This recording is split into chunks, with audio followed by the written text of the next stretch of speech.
Hello homeschoolers! Welcome to Homeschool UV and Z, and for today's video, isa sa question ng ating viewer is kung paano ba kami gumagawa ng portfolio. Okay, so kung bago lang po kayo dito, hello, my name is Kat. I am a homeschool mom from the Philippines. Kung kayo po ay under ng isang DepEd accredited homeschool provider, most likely you will be required to submit a portfolio of your homeschool year. Okay, so madalas pinapasa yun sa end of the year. However, there are some providers na merong portfolio review quarterly. Okay, so papakita ko sa inyo isang sample ng portfolio na ginawa namin for my daughter a few years back. Okay, previously hindi ko ginagamit yung digital portfolio. What we did was a hard copy, and I have a previous video on that. Lalagay ko na lang yung link sa baba. You have to understand na pagdating sa portfolio, hindi lahat kailangan nating ilagay. Meron lang tayong mga specifics na pwede natin ilagay dito or highlights ika nga ng ating homeschool journey. Masyado kasi marami ko ilalagay natin lahat sa portfolio.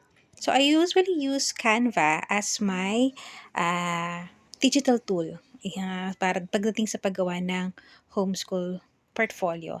So usually I just use an A4 document, and then you can see here there are different styles naman kung nasa inyo yun. If you have younger kids, you can use more colorful stuff like this one, or kung medyo malaki-laki na, pwede naman plain na lamang na color. When you have bigger kids, pwede nyo na sa kanilang i-assign yung paggawa ng kanilang homeschool portfolio. But for this sample, what I'm gonna show you is yung sa aking anak nung grade 1 siya. Ito yung homeschool portfolio na sinubmit ko sa aking anak noong grade 1 siya. Tinakpan ko lang muna yung mga personal details ng aking anak. So you can see here in the first page, nakasulat dito yung for what grade siya, yung homeschool portfolio, yung picture niya for the first day, and then some information like what she wants to be when she grows up, her LRN, at ano pa ba yung mga hobbies niya. So usually kasi meron kaming first day activity at nilalagay namin din kung ano yung mga trip ng mga bata. Ayan. So, yan yung example ng kanyang first page. Okay. So, you can choose naman kung gusto nyo maging unang picture dun sa first page nila.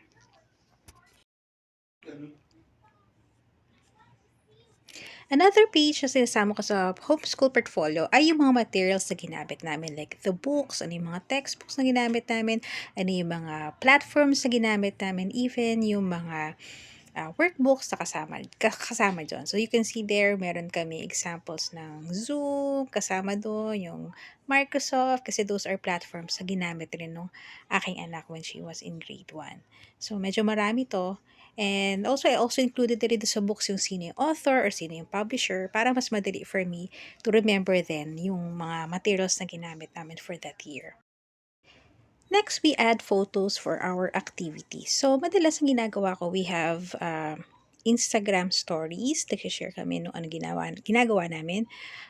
Nilalagyan ko ng caption dun sa Instagram story. So, that's the same thing na rin na nilalagay ko dito sa portfolio. So, that's a tip for you. If you have Instagram or Facebook and you do stories, you can do that. You can add photos and then captions sa loob ng photos, and then you save that, and ilagay nyo rin dun sa portfolio ninyo. Yan. So, maraming activities to. Pinagsama-sama ko na from first quarter up to fourth quarter. Kasi nga, may mga activities na interlap. Nagsasabay yung mga subjects na yung mga activities na both for science and araling panlipunan or Filipino and English. Minsan, ano man, nagkakasabay sila. So, magkakasama na lahat ng activities na yon for the first quarter hanggang fourth quarter para wala nang designation kung anong subject pa siya. So, lahat na lang dyan. Nakadump na lang lahat ng photos namin. Again, hindi lahat ng photos nandito for the rest of the school year, pero mga highlights lang. Yung mga time na nakapag-picture kami ng mga activities namin. Another part of the portfolio are the sample written works. So, this would include yung mga activities or mga output nila sa through the worksheet or through the books that they answered. Pwede rin mga quizzes. So, these are just sample of yung ano man na nagawa nila during that school year.